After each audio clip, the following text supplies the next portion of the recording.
You think you know me?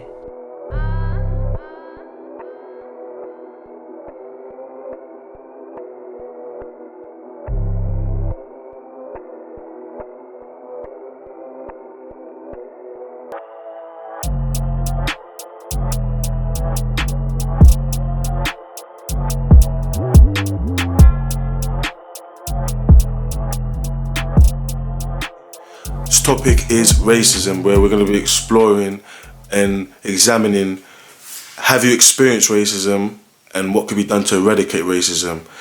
If you'd like to introduce yourself. Hi, my name is Eddie, African name Tokumbo. I wouldn't have experienced much racism, to be fair. Maybe I did.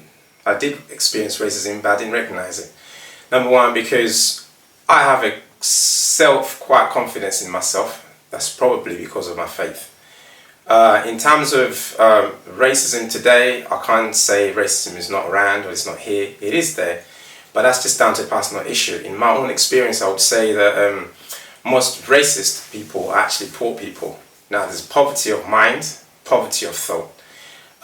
Rich and affluent people would embrace diversity. Why? It's better for their business. It's better for their engagement. If you're a musician, I'm sure in every race there's a different kind of music, different instruments.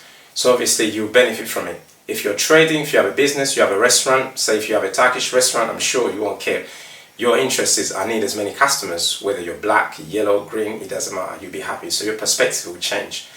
Myself, I had an incident. Obviously being a black person, I was more affiliated with the black race.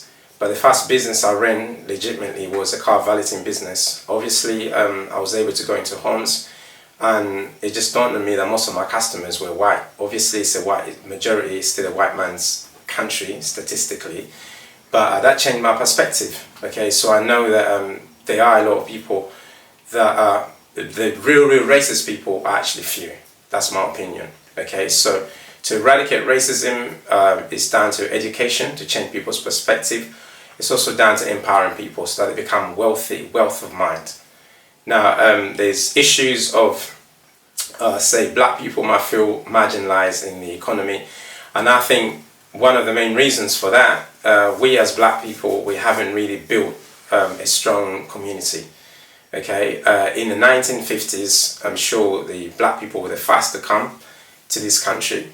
But even then, we didn't have a community. A lot of Asians that were thrown out of Uganda were able to come here, establish businesses, and then they do have a strong community today, so it's easy to employ. Now, racism depends how you define it, because if I'm a multi-millionaire and I have a massive corporation and my niece needs a job, I can guarantee you, man, there's no interview. I'll just get my niece in. It's just common sense, common nature. So my view on this one is, let us also support, let's encourage ethnic minority businesses, especially black businesses. Let's not criticize them because Rome wasn't built in a day. Let's support them as well because they are more likely to invest back in the black community. Thank you for your valid points and your insightful explanations. And yes, thank you for standing with us to tackle and fight racism and to share your views. Thank you. Okay.